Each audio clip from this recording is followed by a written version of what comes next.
The Vanishing. The year was 2157, when Earth simply disappeared. Not destroyed, not invaded, just gone. One moment it was there, the next it had vanished from its orbit around the sun, leaving only empty space and confused alien observers. Captain Core of the Blue Star Alliance had been monitoring the small blue planet for decades. Humans were considered a minor species, interesting but weak. They had just begun to spread to nearby systems when their homeworld blinked out of existence. The few human colonies scattered across nearby stars were left orphaned and confused. The galactic community barely noticed.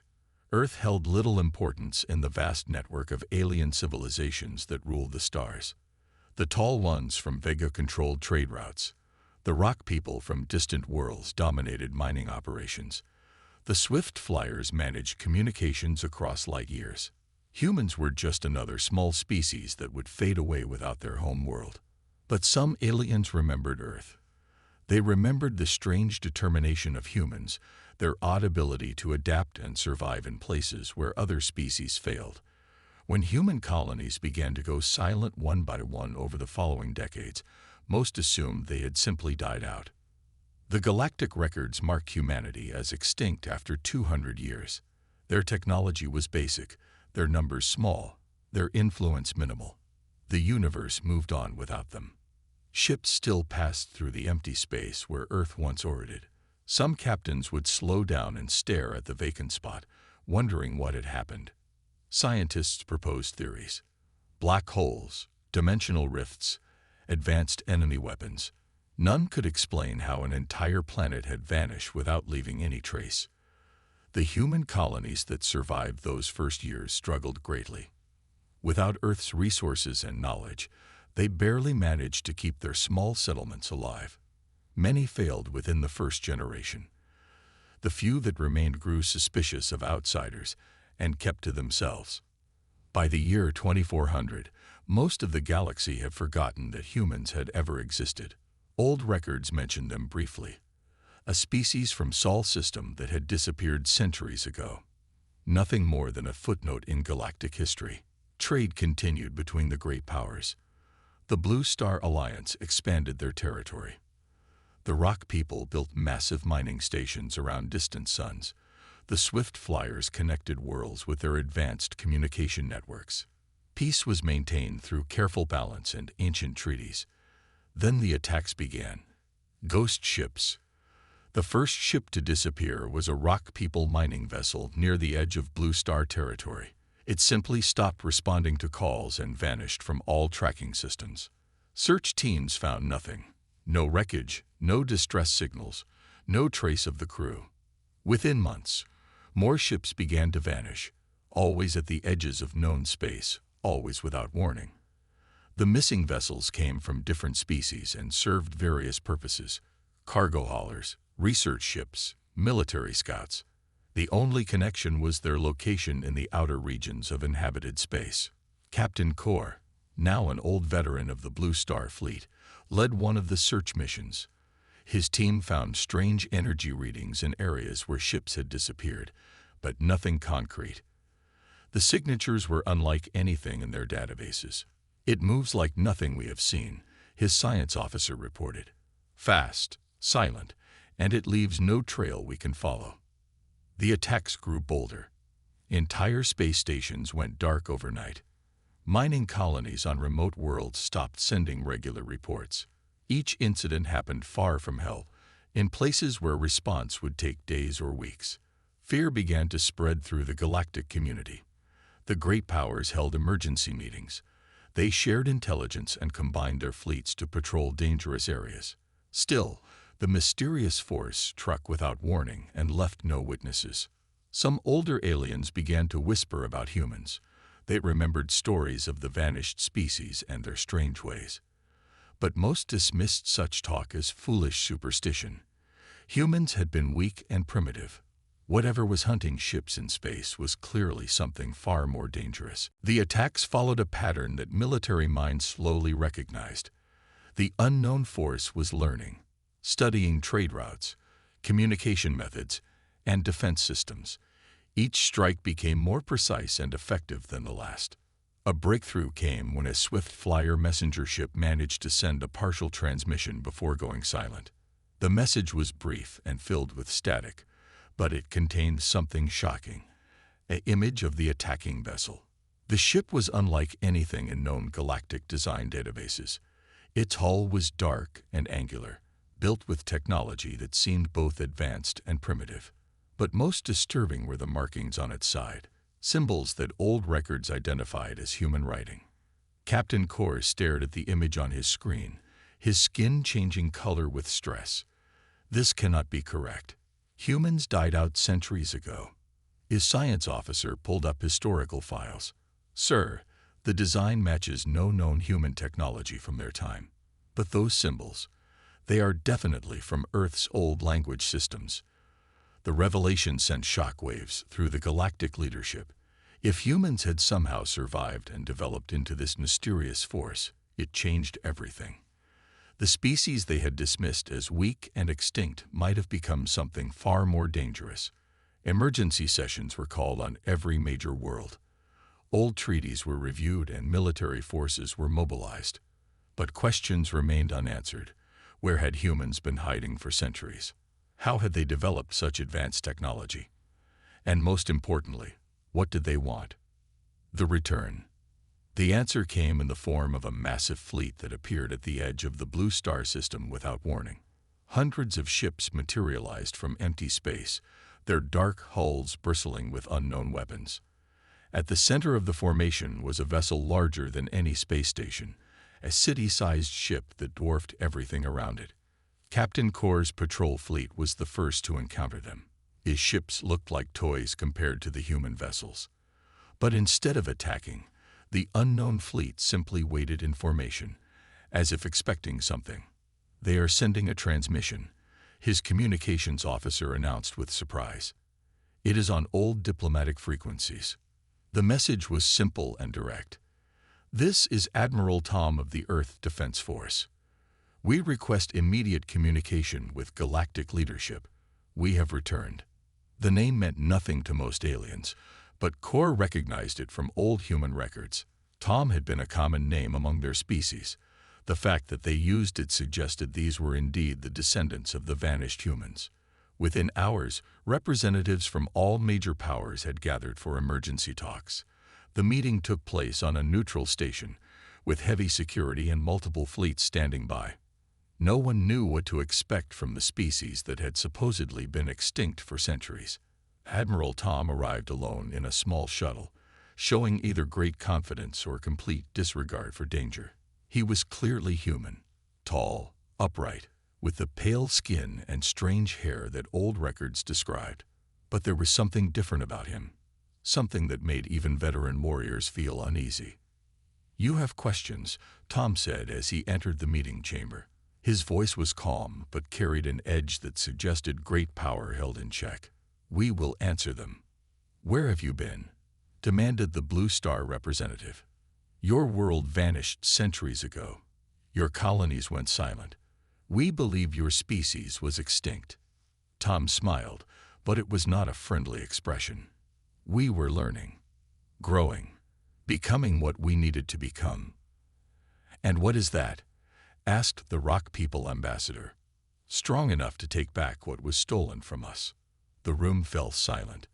No one had expected such a direct challenge. The swift flyer delegate spoke carefully. "Nothing was stolen. Your world simply disappeared. We do not know how or why." "You know exactly why," Tom replied.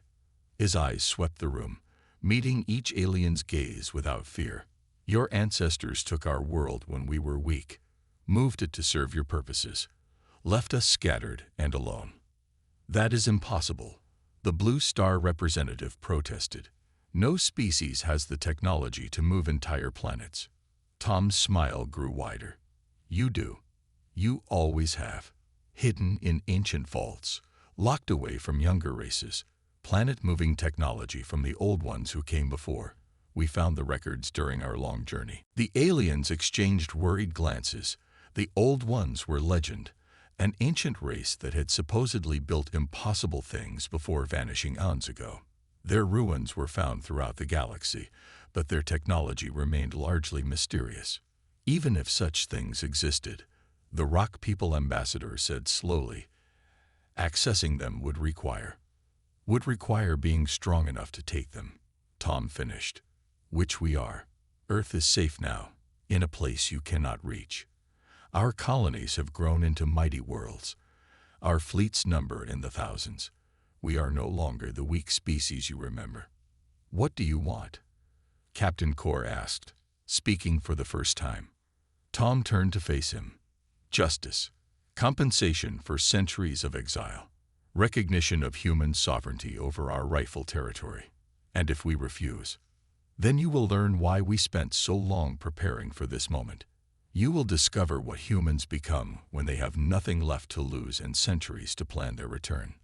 The threat hung in the air like poison. Outside the station, alien sensors detected more human ships arriving, sleek, dangerous vessels that moved with predatory grace. The galaxy's balance of power was shifting, and no one knew how far the humans were willing to go to reclaim their place among the stars. Demonstration. The galactic leaders refused Tom's demands.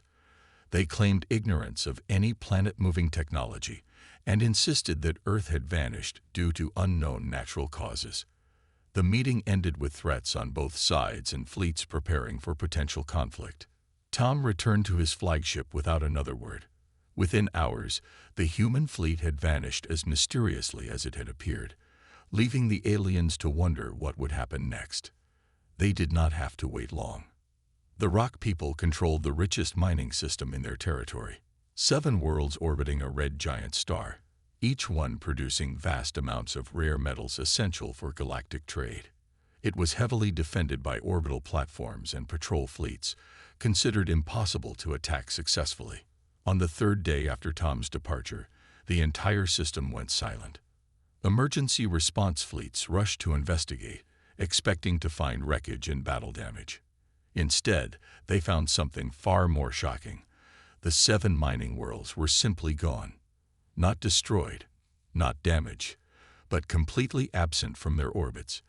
In their place was empty space and confused alien workers drifting in emergency pods.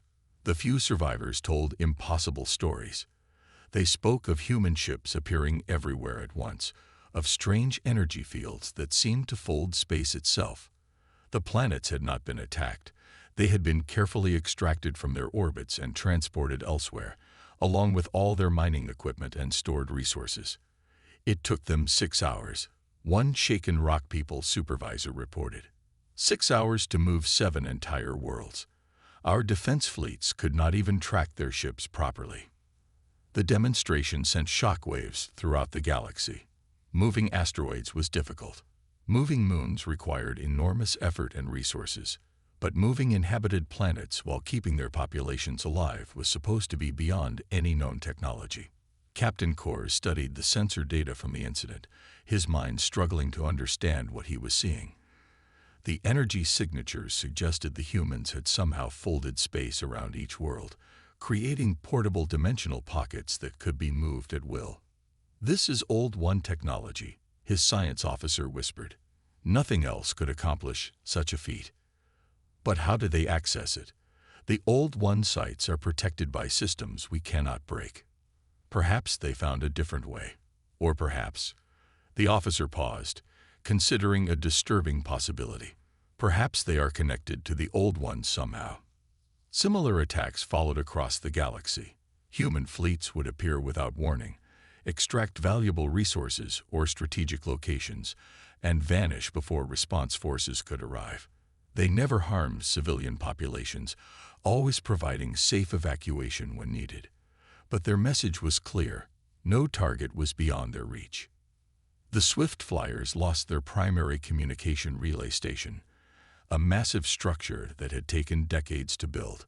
The Blue Star Alliance watched helplessly as humans relocated their most important research facility to an unknown location. Smaller powers found their best worlds simply disappearing overnight.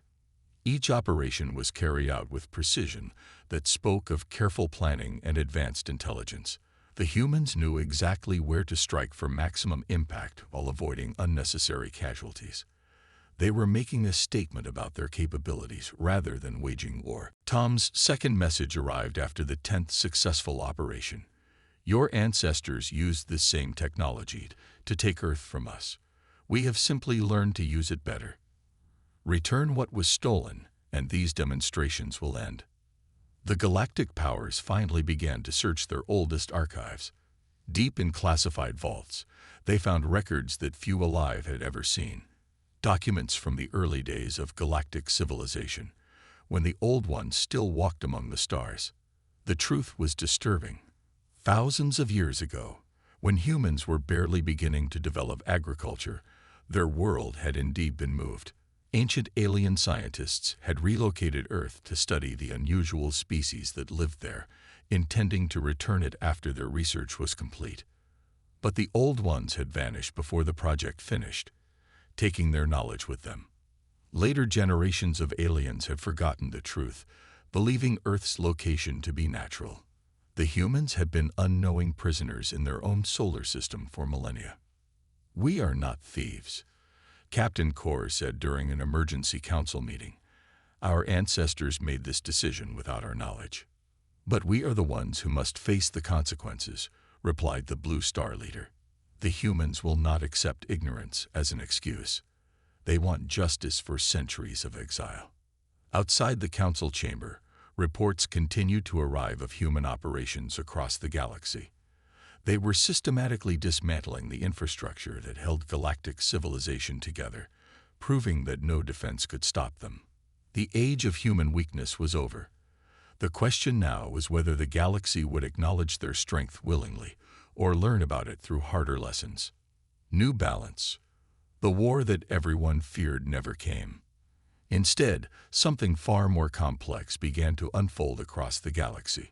Admiral Tom's third message was different from his previous communications.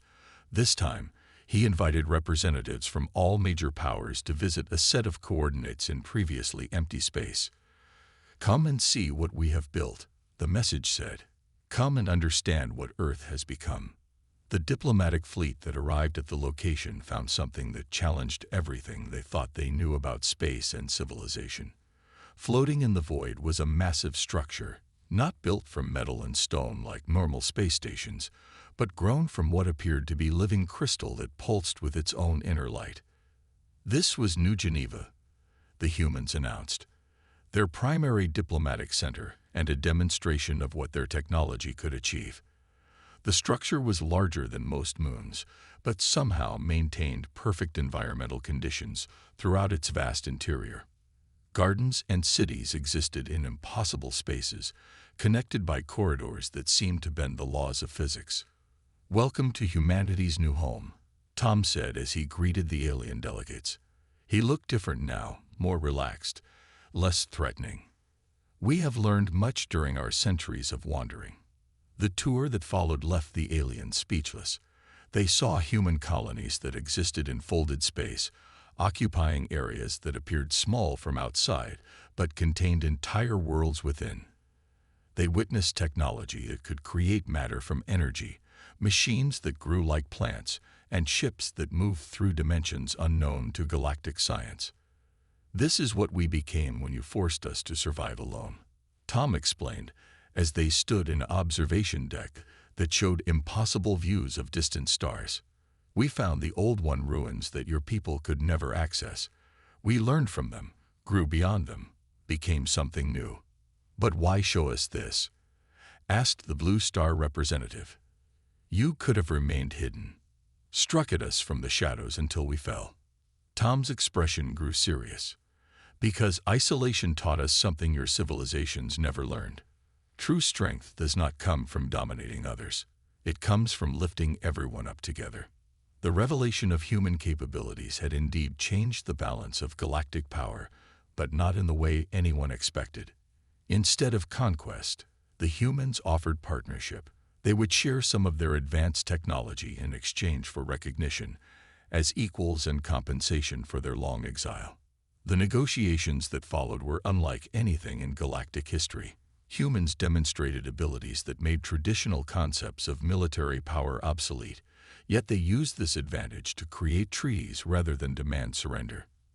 They returned the stolen worlds and resources, but only after using them to build new infrastructure that benefited everyone. Mining operations became more efficient, communication networks grew faster and more reliable, and transportation between worlds improved dramatically. Captain Core found himself working alongside human officers as the new treaties took effect. The experience was strange but educational. These humans were nothing like the primitive species he remembered from old records. They thought in ways that challenged conventional wisdom and solved problems that had puzzled other races for generations. "You could have destroyed us," he said to Tom during one of their meetings. "Your technology is centuries ahead of ours. Why choose cooperation instead?" Tom looked out at the stars through the station's viewing port. "Because destruction is easy. Building something better is hard. We spent 300 years learning that lesson." The galaxy slowly adapted to its new reality. Human colonies appeared in previously empty regions of space, but they were invited to join existing trade networks rather than competing with them. Human ships began appearing at major ports, but as merchants and explorers rather than conquerors. Some alien powers struggled with the change. The concept of a species that could demand anything but chose to negotiate was difficult to understand. Old fears about human unpredictability gave way to respect for their restraint. Years passed. The memory of Earth's disappearance became history rather than mystery. Children of all species grew up learning about the humans who had vanished and returned stronger, but chose wisdom over vengeance. In the end, humanity's greatest victory was not proving their strength, but showing the galaxy what true power looked like when guided by patience and purpose. They had disappeared as a minor species struggling to survive. They had returned as teachers, showing everyone that evolution was not just about becoming stronger, but about becoming better. The stars belonged to no single race now, but among all the voices that spoke in the councils of the galaxy, the human voice carried special weight, not because of what they could destroy, but because of what they chose to build instead. The long exile was over. The real journey was just beginning.